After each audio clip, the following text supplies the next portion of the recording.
제가 오늘 지금 진행하게 될 그 연구의 주제는 문법 교육에서 규범성이라고 하는 하나의 가치, 우리가 보통 우리 문법 지식의 가치를 보통 흔히 뭐 탐구성, 규범성 여러 가지 얘기를 하는데 규범성이 실제로 어떻게 작용하는가 그 양상을 좀 보고자 하는 것이었습니다.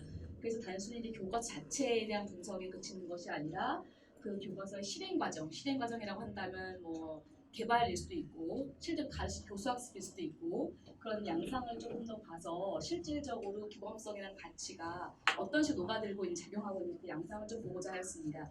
PPT를 중심으로 해서 필요한 부분은 그 발표집을 동반하면서 발표를 진행하도록 하겠습니다.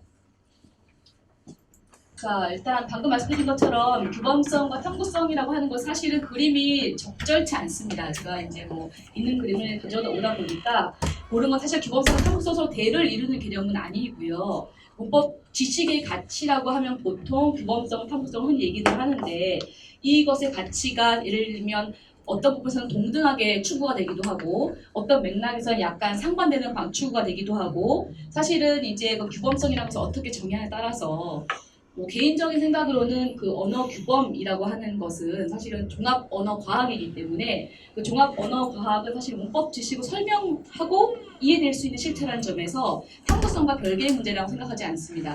다만 이제 이것이 문법 교육이 추구하는 두 가지 하나의 가치라고 할 때 이 두 가지가 어떤 식으로 우리 관계에 매집해야 될 것인가에 대한 논의는 지금도 이루어지고 있고 다만 이 본 연구에서는 이 규범성에 조금 초점을 맞춰서 논의를 진행하겠다 라는 말씀을 드리는 것이 되겠습니다. 자, 그러면 이제 이 규범성이라는 가치, 지향이 문법 교육의 계획과 실행의 전 국면에서 작동하는 층위는 여러 층이라고 볼 수가 있겠습니다. 뭐 예를 들면 목표의 층위, 혹은 내용의 층위, 혹은 교수학습 방법의 층위, 혹은 정말 말 그대로 교수학습 실천의 층위, 여러 층이 작용한다고 볼 수가 있을 때 사실 이 목표의 층위에서는 언제든 한 번도 포기된 적이 없었던 가치가 규범성이었던 것 같습니다. 사실은 초기이면 일수록 더욱 그랬다라는 말씀을 드리고 싶고요. 예를 들면 이게 이제 1960년대니까 정말로 초창기죠. 그때 이제 고등학교 문법 교과서의 서문이라고 보시면 되겠습니다. 머릿말을 보시면 굳이 이제 이순영 쌤의 그 교재를 들고 오지 않아도 당시에 거의 모든 교재에서 유사한 인식을 찾아볼 수가 있습니다. 그러니까 문법을 왜 배우느냐? 말과 글을 바르게 사용하기 위함이다. 이렇게 배우면 여러모로 말을 바르게 하고 글을 바르게 쓰는 법과 그 이치를 알게 된다. 라고 해서 사실은 우리 문법을 배우는 이유는 바르게 말을 하고 쓰기 위함이고 잘 배우면 당연히 그렇게 될 것이라는 가정과 전제가 숨어있는 그러니까 규범성이 목표의 층에서 굉장히 강력하게 사실 붙박여 있다는 것을 확인할 수가 있겠고요. 이러한 인식은 사실은 이러한 식의 도식하고 관련이 있습니다. 김민수 쌤이 이 1962년도 요게 고등학교 문법 교과서 집필 지침 이라는 어떤 문서에서 나온 그림인데요. 보시면 사실은 이제 학문 문법에 대를 지어서 실용 문법으로 규범 문법 혹은 학교 문법. 그러니까 학교 문법은 사실 규범 문법이다 그 자체로. 그러니까 학교에서 배우는 것은 어떤 이론과 설명을 위한 문법이 아니라 사실은 학교란 맥락이 주어지는 이상 결국은 말을 바르게 하고 바르게 글을 쓰기 위해서 우리가 배우는 것이라는 전제가 깔려있는 구분이다. 이런 부분에 입각해서 봤을 때 사실은 목표 층위에서 늘 규범성이랑 굉장히 강력하게 지향이 되어왔던 지탱해왔던 논리였다고 보시면 되겠습니다. 근데 문제는 목표 층에서는 그러했는데 실제 교육 내용의 층에서는 오히려 굉장히 상반된 양상을 띄어왔다는 부분이고요. 이 부분은 조제에 들어있는 부분은 아니고 제가 이제 그냥 서술로 인용한 문장을 하고 넘어갔던 부분인데요. 제가 기존에 이런 연구를 한번 진행했던 적이 있었습니다. 역대 이제 교육과정 문서를 한번 좀 보고 교과서를 봤던 적이 있는데 예를 들면 이것이죠. 이제 국정 시기 4차로부터 보면 규범과 관련되는 성취 기준이라고 우리가 흔히 얘기하는 것들은 문법 영역이 아니라 오히려 말하기 듣기 읽기 쓰기 영역에 다 들어가 있었다라는 거. 예를 들면 오늘날 문법 교육의 내용이라고 할 법한 문장 부호, 어법과 맞춤법에 맞게 글을 쓴다. 뭐 마침표와 물음표, 예산말, 높임말, 뭐 이런 문장 구호 이런 것들은 다 문법 영역 이외, 문법 영역이 설정되어 있었음에도 불구하고 이외 영역의 성취 기준이었고요. 오히려 문법 영역의 교육 내용을 보면 오차와 거의 동일합니다. 예를 들면 이런 문법 교육의 내용도 이런 것들이었다는 거죠. 그러니까 우리가 흔히 얘기하는 국어의 구조에 대한 체계적인 안다로 끝나고 있고 오늘날 우리가 표면적으로 규범과 굉장히 관련이 있어 보이는 교육 내용들은 오히려 여타 영역에 들어가 있었다. 라는 게 초창기의 어떤 실체였던 것이고, 이런 양상은 6차부터 이런 문법 그 앞에서 했던 그런 규범 관련 내용들이 문법 영역에 일부 편입되어 들어오는 양상을 보이기 시작합니다. 그럼 그렇다고 해서 문법의 영역에 있는 내용들이 예를 들면 뭐 기존에 말하기, 듣기, 읽기, 쓰기 했던 게 빠졌느냐? 빠지지 않았다는 거죠. 그러다 보니까 예를 들면 7차, 6차부터 이런 양상은 보이기 시작합니다. 이게 잉여적이라는 거죠. 규범에 대한 내용들이 여기도 있고 여기도 있고. 이런 잉여적인 굉장히 중간자적인 상황을 우리가 확인할 수가 있게 됐다. 또 실제로 세부적인 또 내용을 보시면 문법 영역의 대부분의 내용은 태도에 관련됐던 것들, 오히려 태도에 대한 것들이 있고 실제 규범과 관련된 실질적인 교육 내용은 상당히 여전히 이쪽에 많이 가 있는 그런 양상이었다. 그래서 이렇게 중첩되어 있는 양상을 띠다가 이런 양상이 이제 잉여적인 부분 해소가 되고 대부분의 내용이 문법적으로 다 옮겨오는 건 2007년부터입니다. 2007년 개정. 근데 그거는 사실 일정 부분 이유가 있었던 것 같아요.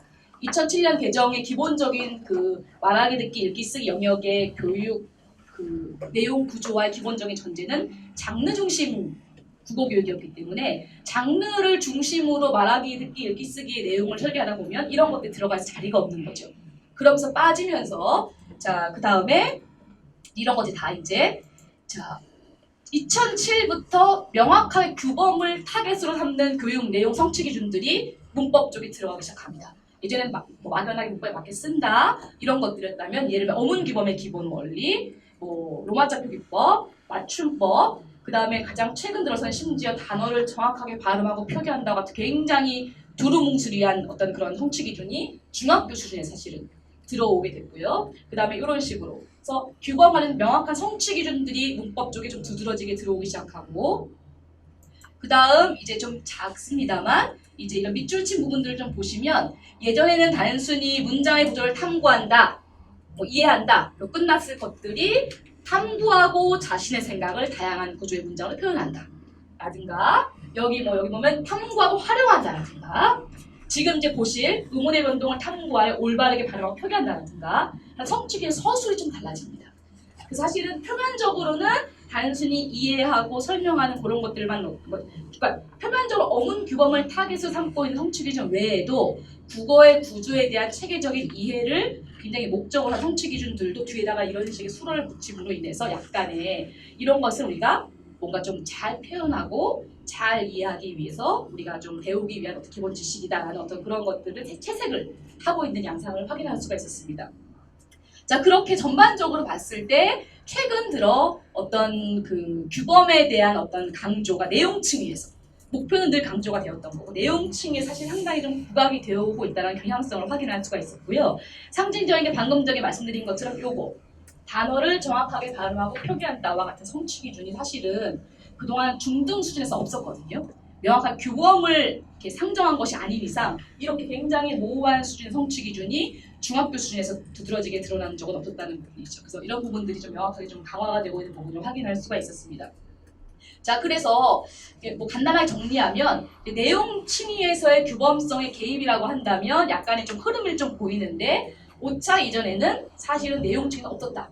우리 문법 안에서는 없었고 목표는 늘 강조였음에도 불구하고 이때는 약간 잉여적이고 이제 말하기, 듣기, 읽기, 쓰기 옆에 영역에도 있고 문법에도 있고 이때를 거쳐서 거의 대부분의 내용들이 문법적으로 이관이 되어 오고 있고 최근 들어서는 굉장히 좀 강화가 되고 있는 양상을 보이고 있어서 이게 사실은 그간 7차 이후에 문법 교육의 전반적인 정말 흐름이 사실은 탐구성을 굉장히 강조해온 것도 사실입니다.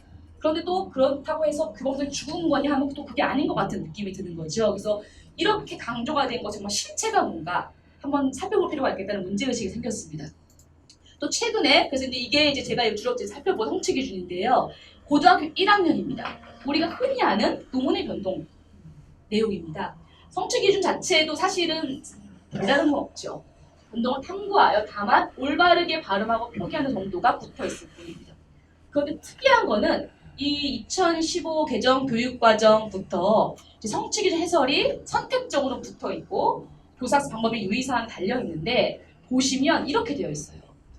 예를 들면 내용을 범위를 정해줬습니다. 비음화, 유음화, 경음화, 구개음화, 두음법칙, 모음, 단락, 반모음, 정과, 유기음화 중에서 선택해서 다도 돼. 어떤 변동규칙 자체에 대한 학습보다는 실제 발음 생활이나 표기에 적용된 사례를 중점적으로 하도록 한다. 이것들 중에서 발음과 표기 생활에 영향을 미치는 음운 변동에 초점을 맞추도록 해라. 라는 굉장히 명시적인 지침과 방향성이 드러나 있다는 겁니다. 밑에 교사서 방법 및 유의사항을 보셔도 모든 것들 각각 자세히 학습하는 것보다 발음이나 표기와 밀접하게 관련되는 것을 선택해서 가르쳐라. 그래서 음운 변동 규칙 배우면 내가 좀 잘 발음하고 잘 표기할 수 있구나. 그걸 애들이 실감할 수 있도록 해라라는 것이 굉장히 명시적인 지침으로 들어있어 좀 인상적이었습니다. 그래서 과연 그러니까 이런 거는 거의 그런 수준인 거죠. 이 세부 성취 기준에 국한해서 봤을 때에는 요것들을 교육 세부 내용 요소라고 할 때 내용 요소를 선정하고 구체화하는 거의 조직자로서 규범이라는 것이 규범성이 사실은 투입되고 있다.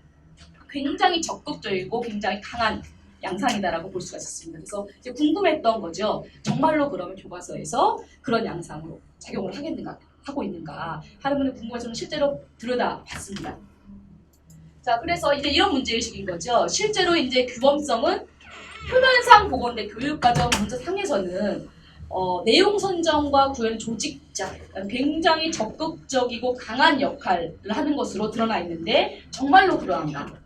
이것을 교과서를 둘러싸고 어떤 교과서의 어떤 지필진의 인식, 실제 교과서의 양상을 좀 보고 한번 살펴보겠다. 그래서 기본적인 문제의식이라고 보시면 되겠습니다.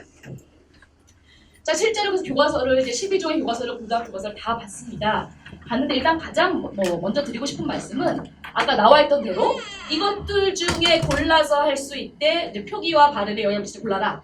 고른 거 없잖아요. 다 똑같이 모든 교과서 동일하게 세부 내용들을 다 다루고 있습니다. 그러니까 표면적으로는 그래서 일단 표면적인 수준에서 그런 의미의 적극적인 내용 조직서의 기능을 안 하고 있다. 이렇게 확인할 수가 있었고요. 그럼 세부적으로 어떤 나름의 어떤 그 양상이 좀 보이는가? 약간 자기적인 구분이라고도 좀 명확한 아직까지는 구분이라고 보기 좀 어려운 부분인데요. 첫 번째는 이런 거죠. 이걸 먼저 보실까요?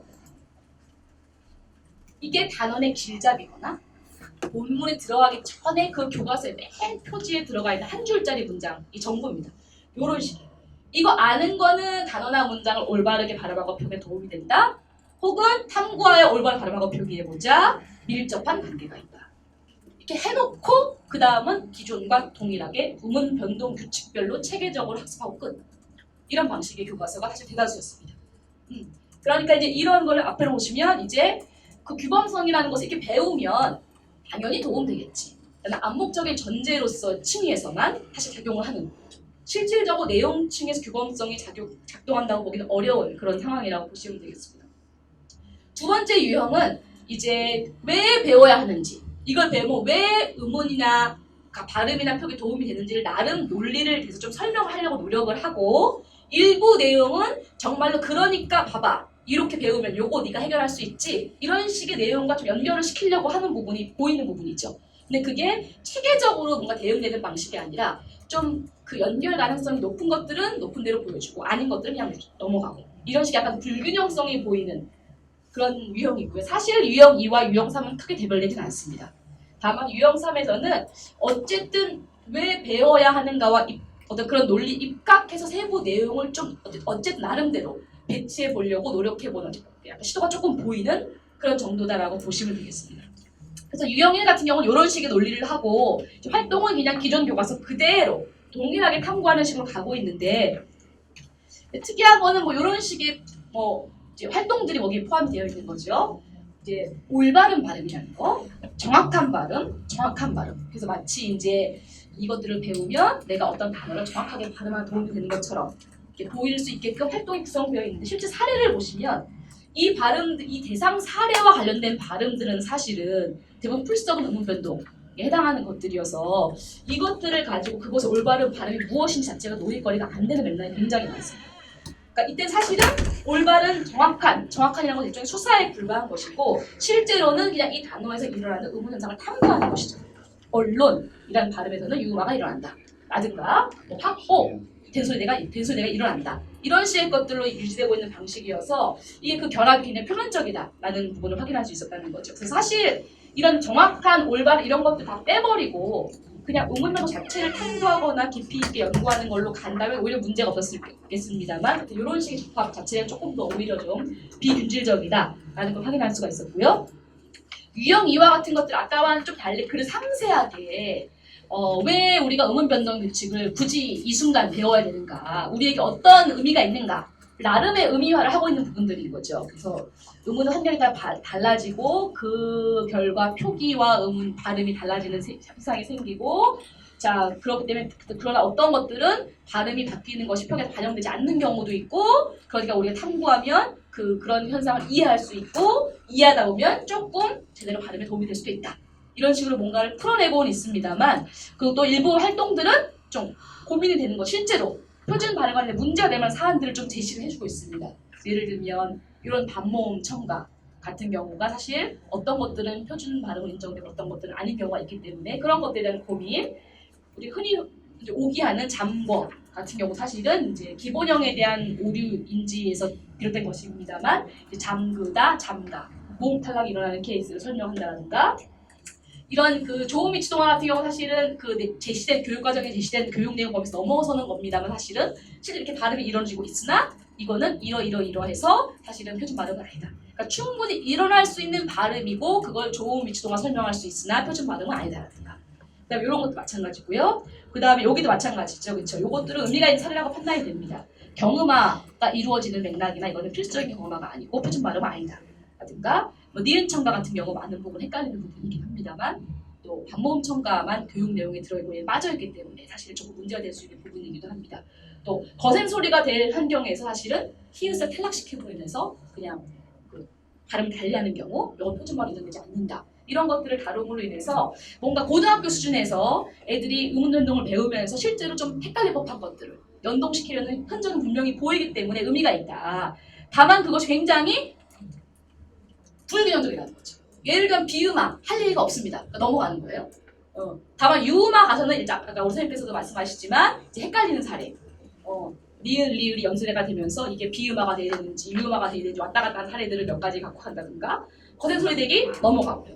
이런 식의 약간 불균형성을 보이고 있기 때문에 약간 들쭉날쭉하다라는 부분입니다. 유형 3 사실은 큰 차이는 없는데 다만 좀 의미 있게 봤던 부분은 설명으로 쭉 되어 있는데 이런 식으로 끌고 간다는 거죠. 의문 변동에 따른 발음은 모두 표준 발음일까? 아니면 아닌 경우도 있나? 의문 변동 흐름이 달라지면 어떻게 표기해야 될지, 달라진 대로 표기해야 되나? 아닌가? 이런 식으로 쭉 흐름을 나눠서 단어의 발음, 단어의 표기. 여기서는 요걸 다루고 요걸 다루고. 그러니까 논리 구조 조금 다릅니다. 그러니까 그 전 교과서는 사실은 일정 부분 표준 발음, 표준 표기와 관련되는 부분 사례들을 활동으로 다루고 있기는 하나, 이 내용을 제시하는 순서를 보면 정확히 교체, 예를 들면 탈락, 첨가, 축약, 요 음운 변동 규칙에 보통 우리가 나누는 구조 있죠. 그 구조에 입각해서 내용들을 배열하고 있거든요. 얘는 어쨌든 이런 식으로 뭔가 이런 것들 중에서 헷갈릴 법한 것과 아닌 것들, 이런 것들 중에서 뭔가 당연한 거 그렇지 않은 것들, 그런 논리로 뭔가를 좀 구분하려고 하는 시도가 좀 보인다는 그 의미가 있었습니다. 여전히 내용이 과잉되게 좀 인여적이고 여전히 활동 부분에서는 좀 약간 불균형성이 보이는 부분에서 여전히 아쉬움이 많이 있다. 그래서 어쨌든 이런 세부 유형이 보입니다만 어쨌든 적극적인 의미의 내용 조직자로서 개입하는 경우를 찾아보는 것은 조금 쉽진 않았다라는 부분이고요. 그럼 이런 현상을 우리가 어떻게 읽어낼 것인가? 단순히 이 집필진들이 교육과정 의도를 제대로 이해하지 못해서 정말 자기들의 어떤 관습에 안주해서 그냥 이렇게 읽어낸 것인가, 이런 것들을 우리가 한번 볼 필요가 있을 것 같아서 실제로 현장 교사이자 집필진이었던 분들을 모시고 좀 이야기를 좀 들어봤습니다. 포커스 그룹 인터뷰를 좀 실시했는데, 이 규범이라는 것이 문법 교육의 실행 과정에서 나름 굉장히 중요하다. 왜? 학습을 동기화한다는 점에서 이걸 왜 배워야 되는가? 배우면 뭐에 좋은가? 그러니까 탐구라는 것이 설득력인 논거를 작동하기는 어려운 것 같고, 그분들이 보시기에 배우면 니들이 이걸 더 명쾌하게 이해하고 잘할 수 있다라는 것은 굉장히 중요하다라는 인식이 거의 대부분 확인될 수 있었습니다. 사실은 다만 이제 그런 것들이 딱 적합한 고등 수준의 문제 사태와 사례를 구성하는 거 쉽지 않다라는 거. 말로만 중요하다 하면 아무 의미가 없다라는 어떤 그런 인식. 자, 그럼에도 불구하고 동시에 그렇지만 사실 배우면 이런 점이 좋아 라는 그 뒷부분 내용은 관습적인 수사 아니냐. 늘 해왔던 얘기. 실은 중점을 앞에 거 제대로 이해하는 거, 제대로 분석하는 거. 그게 메인 아니냐. 뒷부분에 까딱 중심을 뒀다가는 뭔가 무게중심이 흔들리는 거 아니겠느냐. 이런 인식도 확인할 수가 있었다는 겁니다. 자, 두 번째는 자, 그러나 명시적으로 교육과정에 그렇게 방향성이 딱 목박아 있기 때문에 이 집필하는 분들이 자유로울 수 없는 거죠. 고민을 한다는 거죠. 고민을 해서 고민을 하는데 쭉 보다 보니까 아까 얘기했던 것처럼 어떤 음원 변동 규칙은 너무 당연한 거여서 굳이 니들이 이걸 알아야 잘 쓰지 않겠니? 잘 발음하지 않겠니? 라고 끌고 가기가 어려운 것들이 있고 연결시키기가 비교적 매끄러운 것들이 있고 관련성은 굉장히 들쭉날쭉하다. 무슨 논리로 선정했는가? 그러니까 명확하지 않고 그렇기 때문에 명확한 것만 짚어주는 선에서 간다는 거. 또 그러다 보니까 그런 애 불균형성이 도지다 보면 사실은 된소리 대기 누구나 다 그렇게 발음해요. 문제될 게 없어? 다룰 게 별로 없어. 그리고 소략하게 가는 것보다는 규범성을 내세워서 된소리 내기 여러 가지 세부 유형, 뭐 관형형이 앞에서 된소리 내기라든가 몇 가지 세부 유형을 좀 체계적으로 제대로 배우면 살아야 더 낫지 않겠느냐라는 건 긴장관계가 늘 형성되어 있다는 거죠. 자, 그럼 이런 식의 어떤 그 약간 상반된 인식 같은 것도 결국은 어디서 연원된 것이냐를 봤을 때 이 교과서 실행 혹은 교과서 집필과 관련된 어떤 그런 것들이 맥락 안에서 있다는 거죠.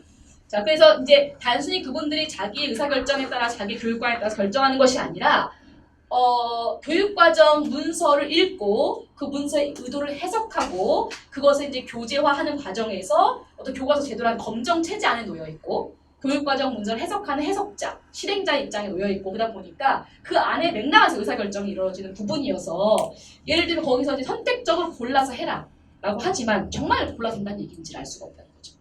골랐다가 학습량 부족 혹은 누락으로 떨어지면 누가 책임질 거예요. 이 검정 시스템 자체가 그런 의미의 어떤 변수에 노출되어 있기 때문에 그 다음에 사실은 여러 의미 변동들을 쭉 나열해 놓고 골라라라고 했는데 예를 들면 반모음 첨가. 첨가 중요하죠? 근데 니은 첨가만큼 왜 반모음 첨가가 들어갔을까? 이해가 안 된다는 거예요. 상대적으로 덜 중요한데. 색연필, 색연필 이거는 발음 못하는 애들도 많고 니은 첨가가 더 중요한 의문 현상인 것 같은데 왜 그건 없고 반모음 첨가만 있지? 이러니까 이제 소통이 안 되는 거죠. 그 의도가 모르겠고 정말로 고르면 되는 건지 모르겠고 이런 것들 맥락 안에서 교과서의 실행 결정된다. 자, 그래서 제가 뭐 드리고 싶은 말씀이라는 거는 그러니까 교육과정 문서상에서 사실 굉장히 선제적이라는 생각은 들었습니다. 규범적이라고 해서 굉장히 높은 조직자로 선정을 하고 그것에 입각해서 세부적인 교육 내용 요소를 고르고 그것에 입각해 내용을 구성해라. 굉장히 어떻게 보면 규범성을 강조하는 굉장히 어떻게 보면 앞선 형태, 의미 있는 발전, 이거하고는 발견이라고 볼 수 있는 부분이 실제 실행을 보면 여전히 과연 그게 가능한 거냐 그렇게 해도 괜찮은 거냐에 대한 합의된 의식은 부재한 상황을 확인할 수가 있었고요. 여러 차원의 문제가 얽혀있는 걸로 보입니다. 일단 검정 시스템의 차원, 아까 얘기했던 것처럼 이 검정이라는 것이 사실은 교육과정의 논리에 굉장히 얽매여 있습니다만 이 어떤 검정위원회를 만나서 어떻게 판단을 방안에 따라서 굉장히 불안정할 수 있기 때문에 최대한 안전한 선택을 한다는 점. 자, 두 번째 교육과정 소통구조. 그러니까 교육과정 문서 자체의 어떤 소통 구조가 투명하지 않기 때문에 그 의도를 어떻게 해석해야 될 것인가. 그 해석 영역은 남아있는 부분. 근데 그 해석이 얘랑 맞물려 있다 보니 자유로울 수 없다는 거죠. 자유로울 수 없다는 부분. 그 다음에 교육과정 개발 차원에서도 사실은 그런 식의 아까와 같은 그런 표현. 이것들 중에 골라라 도움되는 걸로. 그런 것이 굉장히 사실은 그 돌출적인 것이고 이 아까 그 단어와 발음을 올바르게 발음하고 표현 성취 기준은 사실은 굉장히 제가 전에 듣기로는 돌발적인 상황에서 들어가는 단어 형성법이 초등으로 내려가니까 단어 쪽에 성취 기준이 하나 부족하고 요즘 애들을 잘 못해. 너무 많이 틀려. 심각해. 그러니까 그게 딱 들어가는. 그러니까 굉장히 사실은 굉장히 엄정한 숙고와 논의의 과정을 통해 성취 기준이 뭔가 딱 들어가는 것이 아니라 지극히 사실 직접적인 맥락 들어가는 맥락이 없지 않다라는 어떤 그런 부분들. 그 다음에 문법 교육 내부에서 이 규범성을 어떤 층위에서 어떻게 투입시켜 적용시킬 것인가에 대한 합의나 논의가 좀 부재하다는 것들 이런 건 다 관련이 되어 있는 상황이라는 것이죠. 그랬을 때 결국은 이 성취 기준의 교육과정적 실제는 지금 수준에 봤을 때는 이제 그 의도된 교육과정은 그거였어요. 흔히 말하는 것처럼 실제 실행되지 못한 어떤 그런 미완의 것으로 사실은 읽어내는 것이 마땅하지 않겠는가. 그런 의미에서 약간 돌출적인 존재다. 그래서 결국은 이런 현상이 다만 우리에게 주는 문제의식이 여러 가지가 있다고 생각을 합니다. 아까 얘기했던 것처럼 규범성이라는 것을 우리가 어떻게 밑치지어야 할 것인가. 예를 들면 국어교육 문법의 여러 가지 구조들이 있을 때 의문 뭐 이런 것들은 어떤 이런 규범성과 관련 짓기가 예를 들면 쉽기 때문에 어렵기 때문에 뺀다라든가 넣는다라든가 문장 담화를 오히려 더 넣는다라든가 이런 내용 요소별로 규범성의 작용을 우리가 결정지을 수 있는 문제냐 아니면 학교급에 따라 초등 중도에서는 조금 더 규범성을 강화하고 고등에 상대적으로 탐구성을 강화하는 식으로 뭔가 균형을 잡을 거냐 아니면 목표층에서만 강조하고 실제로는 탐구 중심으로 가다 보면 결국은 따라올 것이라고 보는 게 합당하냐 또 아니면 예를 들면 미국 같은 경우에 CCSS라고 이제 교육과정 핵심 교육과정 기준을 개발하고 있는데요. 거기에 있는 문법 영역은 철저하게 전 학년 규범 중심입니다. 그러니까 규범이란 내용 교육자 정말로 성취 기준들을 결정하는 조직자로 쫙 작용을 해서 최소 공통 수준의 교육과정의 문법 내용은 다 규범 중심으로 가야 된다. 말하고 듣고 읽고서 도움이 되는 형태로 그렇게 되어 있는 방식이 있거든요. 그렇게 가야 될 것이 차라리 이런 것에 대한 문제의식이 여전히 우리에게 남겨지는 부분이 있다. 사실은 굉장히 작은 연구 주제입니다. 그래서 이렇게 어떻게 보면 눈이 사실 번쩍 뜨일 법한 특이한 변화였는데 그것이 정말 그러한가 한번 들여다봤고요. 들여다본 결과는 어떻게 약간 이런 식의 것이고 다만 이것이 우리에게 던져주는 문제의식은 여러 가지가 있는 것 같다라는 굉장히 작은 연구여서 우리 이후에 우리 김희석이 토론해 주실 텐데 제가 약간 송구스러운 마음도 있고 발표는 이것으로 마치도록 하겠습니다. 저도 사실 뭐 언어학으로 시작해서 국어 공부를 하고 결국 가르치기를 국어교육과에서 가르치고 있는 사람인데 이게 처음에는 저도 이해가 안 갔어요. 규범성의 문제라든지 교과서가 이 모양으로 돼 있지라든지 불만이 너무 많아서 제가 교과서 검정할 때 이제 나가 선생님과 같이 일을 해서 일을 하는 와중에 이건 진짜 난 이해를 못하겠어 이랬는데 제가 시간을 가니까 제가 설득을 당하기는 했어요. 근데 당하면서 내린 결론은 매우 어렵다. 해결할 수 없다가 저의 결론이거든요. 해결할 수 없다가 아니라 이걸 어떻게 좀 해보는데 방법이 잘 보이지 않는 겁니다. 그러니까 제가 여기다 뭐 많이 썼는데요. 그러니까 사실 남가영 선생님 발표 내용은 전적으로 동의하는 바이고 여기서 우리가 좀 더 뭔가 뭘 생각을 해봐야 될 것인가를 생각을 해보면 한마디로 제가 얘기를 하자면 이 규범성을 강조하는 건 좋은데 그 내용이 있잖아요. 그 내용들을 설명 과정 없이 규범성을 강조하다 보면 지금 시간의 뭐 제약이라든지 교육 현장의 문제로 인해서 그냥 암기하게 만들 가능성이 매우 높아진다는 겁니다. 규범성의 강조는. 그러니까 그렇게 되지 않게 설명이 들어가려면 탐구의 과정이 필요한데 사실은 탐구의 과정이라는 건 또 의문론이 사실 간단한 문제로 지금 여기는 나열 자체 논란이 되는 현상들도 많이 들어가 있는 거죠. 지금 남 선생님 말씀하신 대로 그 표준적인 균일하지 않다라는 점도 있고 그리고 어떤 경우에는 그 리얼 유머를 제가 예를 들었는데 어떤 경우에는 반반 정도의 의견인 거예요. 그러니까 똑같은 거에 대해서 사전엔 올라와 있지만 많은 사람들은 다르게 발음하고 있는 경우도 있고 그러니까 현실 발음이라는 것과의 차이 그리고 아까 얘기했던 조미치 동화 같은 경우에는 우리는 못 느끼지만 저는 이제 여기 한국교육하는 선생님도 계시지만 교수님들도 계시지만 외국 학생들은 아주 민감하게 그거를 캐치해낸다는 겁니다. 그렇다면 분명히 존재하는 현상이거든요. 그래서 그런 문제들이 사실 그걸 어떻게 아까 마지막에 말씀하신 대로 학생들한테 그 교사 학습조 전환이라고 그러죠. 그걸 바꾸어서 전달하느냐의 문제가 문법 교육의 가장 큰 과제라고 생각을 하는데 저도 많이 생각을 해보지만 방법은 잘 안 나오고 있어서 이런 연구는 꼭 필요하다고는 생각을 합니다. 더군다나 제가 영어 교육 같은 걸 보면 저희 이제 조카가 영어 학원 다니면서 이제 뭐 해갖고 오는 걸 보면 정말 규범적이에요. 점 하나 틀린 것까지. 장문을 하는데도 뭐 하나 틀린 것까지 선생님 다 빨간 펜으로 해서 준단 말이에요. 근데 오히려 우리 국어교육에서는 과연 그렇게 장문 교육이 이루어지고 있는가 한번 생각해 봐야 되는 점도 있는 것 같습니다. 그래서 제가 앞에 뭐 쓴 얘기는 차치하고 제 의문이나 뭐 선생님 생각은 거의 유사하다는 말씀 드리고요.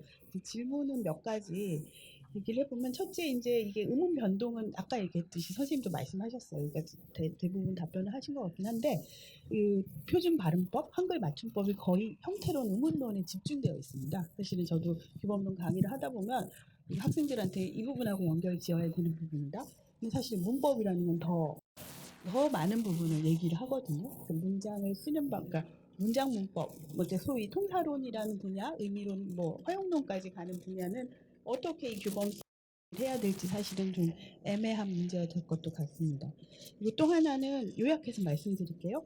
요 아까 했을 실제 발음도 있지만 사실은 외래어 같은 걸 받아들일 때 이거는 사실 리을 유마, 그러니까 유마와 니은 비음마에 대해서 연구하는 사람들이 가장 중요한 연구 주제고, 뭐 본인들 나름대로의 뭐 형태소의 경계라든지 이런 말을 써서 설명을 하고 있지만 그걸 학교 현장에서 애들한테 어떻게 가르치겠습니까? 지금 애들이 지금 품사도 잘 이해를 못하고 지금 이런 상황인데 수업을 해도 모르는 상황인데 형태소 경계까지 들어가면 이건 정말 수포자가 아니라 이제 국어 문법도 포기하는 사태가 벌어질 것 같다는 생각이 듭니다.